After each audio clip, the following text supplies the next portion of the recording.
DCCB bank director Janagama కోటయ్యపై Komaram Bheem పిఎస్లో ఫిర్యాదు చేశారు రంజిత్. భద్రాద్రి కొత్తగూడెం జిల్లా ఎల్లెందు మండలం మాణిక్యారం గ్రామంలో 25/8/2024 నాడు DCCB bank director Janagam Kotaiah ఏర్పాటు చేసిన మీడియా మిత్రులు సమావేశంలో మీడియా మిత్రులు సాక్షిగా ముగ్గురు మీడియా మిత్రులపై నీవు నిరాధారణ ఆరోపణలు చేశావు, నీవు రైతుల యొక్క సబ్సిడీ యూరియాని దొడ్డిదారిన నీ గోదాంకు తరలించావనే సమాచారం మీద అక్కడికి వచ్చిన మీడియా మిత్రులు దాన్ని ప్రచురితం చేయడంతోనే దాన్ని జీర్ణించుకోలేక నిరాధారణమైన ఆరోపణలు చేశావన్నారు.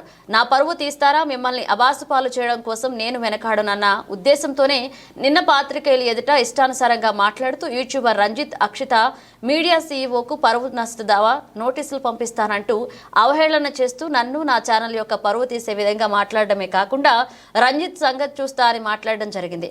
ఇక నీ మీద కూడా పరువు నష్టం దావా దాఖలు చేస్తా, అదే కాకుండా నీ యొక్క అవినీతిపై సమగ్ర విచారణ కొరకు డీసీసీబీ జిల్లా అధికారులకు, కలెక్టర్కు, జిల్లా ఎస్పీకి ఫిర్యాదు చేస్తా ఖబర్దార్ కోటయ్య అంటూ విమర్శించారు. ఈ విధంగా నన్ను నా ఛానల్ యొక్క పరువు తీయాలని చూస్తే ఊరుకునే ప్రసక్తే లేదన్నారు. మీడియా మిత్రులు కూడా ఒక విజ్ఞప్తి, ఇవాళ నా మీద ఇంకొక 2 జర్నలిస్టుల మీద చేసిన ఆరోపణలు రేపు మీ మీద చేయరా అన్న నమ్మకం ఉంది కాబట్టి మనందరం ఐక్యంగా ఉండి ఇలాంటి వారిపైన కఠిన చర్యలు తీసుకునే విధంగా చూడాల్సిన అవసరం ఉందని తెలియజేశారు. అందరికీ నమస్కారం. నా పేరు రంజిత్, అక్షిత మీడియా సీఈఓని. నిన్న ఏదైతే గత 3-4 రోజుల బట్టి జరుగుతున్న వివాదం ఏదైతే ఉందో, ఇల్లెందు సొసైటీ ప్రాథమిక సహకార సంఘం సొసైటీ సబ్సిడీ ఎరువులను కాజేసినటువంటి జనగం కోటయ్య అనే వ్యక్తి నిన్న ప్రెస్ మీట్ పెడుతూ ఆ ప్రెస్ మీట్లో నన్ను నా ఛానల్ పరువు తీసే విధంగా, నా యొక్క ఛానల్ రెప్యుటేషన్ దెబ్బతీసే విధంగా అనుచిత వ్యాఖ్యలు చేయడం జరిగింది. నిజంగా జనగం కోటయ్యని నేను ఒకటే డిమాండ్ చేయదలుచుకున్నా, నువ్వు సొక్కమైతే, నువ్వు నిజాయితీ పరుడివైతే ఆనాడు ఎవరైతే జర్నలిస్టులకి నేను 15,000 రూపాయలు ఇస్తా అని అన్నా కానీ 50,000 రూపాయలు ఇచ్చినా కానీ ఐటమ్ ఆగదు అని చెప్పి నన్ను బెదిరించారని చెప్పి వాళ్ళు నువ్వు ప్రెస్ మీట్లో చెప్పడం జరిగింది. అంటే నీ యొక్క నిజాయితీ ఏ విధంగా ఉంది. అదే కాకుండా 1992లో నువ్వు సొసైటీ చైర్మన్గా ఉన్నప్పుడు 3 సంవత్సరాలు సొసైటీ చైర్మన్గా పనిచేసినప్పుడు నువ్వు చేసిన స్కామ్లో ఒక అమాయక వ్యక్తి బలైన పరిస్థితి. అప్పుడు నిన్ను ఎంఎల్ పార్టీ సొసైటీ చైర్మన్ నుంచి రాజీనామా చేయించిన పరిస్థితి, అది వాస్తవం కాదా? అదే కాకుండా న్యూ డెమోక్రసీ పార్టీ నిన్ను పార్టీ నుంచి ఎందుకు బహిష్కరించింది నువ్వు చెప్పాల్సిన అవసరం ఉంది. అదే కాకుండా నువ్వు ఏదైతే బ్యాంక్ డైరెక్టర్, సెంట్రల్ బ్యాంక్ డైరెక్టర్గా ఉండి సెంట్రల్ బ్యాంక్ డైరెక్టర్గా ఎన్ని లోన్లు తీసుకున్నావో మాకు తెలియదా? అదే కాకుండా నిన్న ఏదైతే నా మీద, నా ఛానల్ మీద పరువు నష్ట దావా దాఖలు చేస్తానో ఏ విషయంలో దాఖలు చేస్తావు?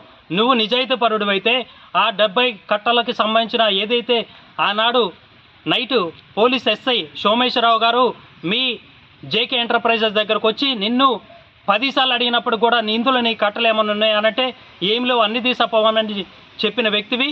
ఈ తెల్లారే కల్లా కొంతమంది రైతులను తీసుకొచ్చి కొంతమందిని కూర్చోబెట్టి నువ్వు ప్రెస్ మీట్ పెట్టి దాంట్లో నన్ను, నా ఛానల్ని అబాస్పాలు చేసే విధంగా నువ్వు మాట్లాడటం అనేది కరెక్ట్ అయిన పద్ధతి కాదు. ఏదైనా కానీ నువ్వు కాదు, నేను నీ మీద పరువు నష్ట దావా కానీ ఏదైతే నిన్న కొమరారం పోలీస్ స్టేషన్లో నీ మీద కేసు కూడా ఫైల్ చేయడం జరిగింది. నిన్న నేను కొమరారం పిఎస్లో ఎస్ఐ సోమేశ్వరరావు గారికి లిఖితపూర్వకంగా రాసి ఇవ్వడం జరిగింది. నేను జనగం కోటయ్య ఇప్పుడు బహిరంగంగా నేను చెప్తున్నా, నేను నీతోనే సంభాషణ చేయటం కానీ, నీతోనే ఫోన్ కాంటాక్ట్లో ఉండటం కానీ, నిన్నేమన్నా డబ్బులు డిమాండ్ చేయటం కానీ ఏమన్నా చేశానా? చేసుంటే ఆధారాలు చూపించాలి. కానీ నా మీద ఈ విధంగా నిరాధారణ ఆరోపణలు చేసి నన్ను, నా ఛానల్ని అబాస్పాలు చేసే విధంగా చేసినందుకు నీ మీద స్టేషన్లో కేసు నమోదు చేయమని చెప్పి కంప్లైంట్ ఇవ్వడం జరిగింది. దీని మీద నేను లీగల్గా కూడా పరువు నష్ట దావా ఏ విధంగా వేయాలి, అదే కాకుండా నీవు బ్యాంకు డైరెక్టర్గా ఉండి నువ్వు చేసిన అవినీతులు కూడా వెలికి తీసేదాకా నేను వదిలిపెట్టే పరిస్థితి లేదు. నన్ను, నా ఛానల్ని అబాస్పాలు చేయాలని ఎవరైనా చూసినట్టయితే ఊరుకునే పరిస్థితి లేదు. వారికి లీగల్గా నోటీసులు ఇస్తా. నేను ఎవరిని కూడా చేయి చాపి డబ్బులు ఆశించే విధంగా నేను చేయను. నా యొక్క ఛానల్ అభివృద్ధి కోసం నా చేతనైనంత వరకు నా సొంత డబ్బులతో ఖర్చు పెడతా తప్ప డబ్బులు ఆశించే పరిస్థితులు నేను లేను. కానీ నువ్వేదైతే 10 సార్లు నా పేరు యూట్యూబ్ ఛానల్ అన్నావో, గతంలో బీఆర్ఎస్ ప్రభుత్వం కూడా ఈ విధంగానే సోషల్ మీడియాని అవహేళన చేసినప్పుడు బీఆర్ఎస్ ప్రభుత్వం పరిస్థితి ఏ విధంగా అయిందో ఇప్పుడు జనగం కోటయ్య ఖబర్దార్ నీ పరిస్థితి కూడా ఆ విధంగా అవుతుంది. నేను నా ఛానల్ని అబాస్పాలు చేసే విధంగా నన్ను, నా ఛానల్ని 10 సార్లు నువ్వు మీడియా పరంగా ప్రెస్ మీట్ పెట్టి ఏదైతే మాట్లాడావో Akshitha media channel YouTube channel సంగతి చూస్తా అని నువ్వు నీ సంగతి చూడటం కాదు, నేను మా యూట్యూబ్ ఛానల్ సంబంధించిన ఎవరైతే సోషల్ మీడియాకి సంబంధించిన మిత్రులు ఉన్నారో వాళ్ళందరూ ఐక్యంగా నిన్ను నీ అవినీతి భాగవతాలు మొత్తం బయట తీయటానికి సిద్ధంగా ఉన్నావు.